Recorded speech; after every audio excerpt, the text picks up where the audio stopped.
लेकिन प्रताप भानु जी, मौसम जी समझा रही हैं। अरे आप समझते नहीं हेमंत खंडेलवाल जी की जादूगरी को।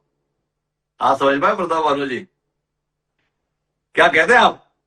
विजय खंडेलवाल जी के सुपुत्र हेमंत खंडेलवाल जी बिला शक तपे हुए कार्यकर्ता है भाजपा के, पर इन घुटे हुए नेताओं को संभाल लेंगे? एक तपा हुआ कार्यकर्ता, इसके संदर्भ में प्रताप भानु जी का क्या कहना है? गोपाल भार्गव जी, भूपेन्द्र सिंह जी, गोविंद राजपूत जी के संदर्भ में आपका अनुभव क्या कहता है? गोविंद राजपूत जी के साथ तो आपने बहुत समय बिताया है प्रताप भानु जी। बिताया है। सबसे पहले तो आपके पूज्य पिताजी का देहांत हुआ, मैं श्रद्धांजलि अर्पित करना चाहूंगा। और जो आपने पूछा उसका सवाल यह है कि आज गुटबाजी अकेले सागर में नहीं है, और अपने हितों के संरक्षण की लड़ाई लड़ रहे हैं। और सागर की गुटबाजी तो सागर जैसी गहराई है, वो अकेली एक कप चाय से या डिनर डिप्लोमेसी से कैसे हल हो सकती है? वो कुछ महीनों की नहीं है, कुछ वर्षों की नहीं, वर्षों की है।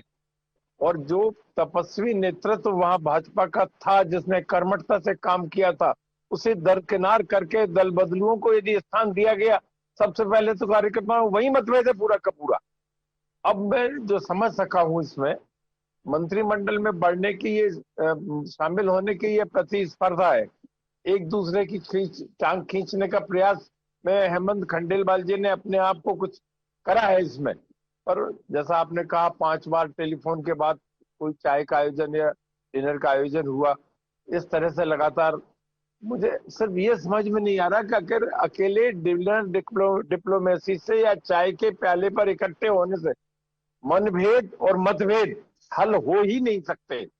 वो तो इतने गहरे हैं, नेतृत्व का टकराहट है, निहित स्वार्थ की टकराहट है, और वो ग्रास रूट कार्यकर्ता लेवल तक है।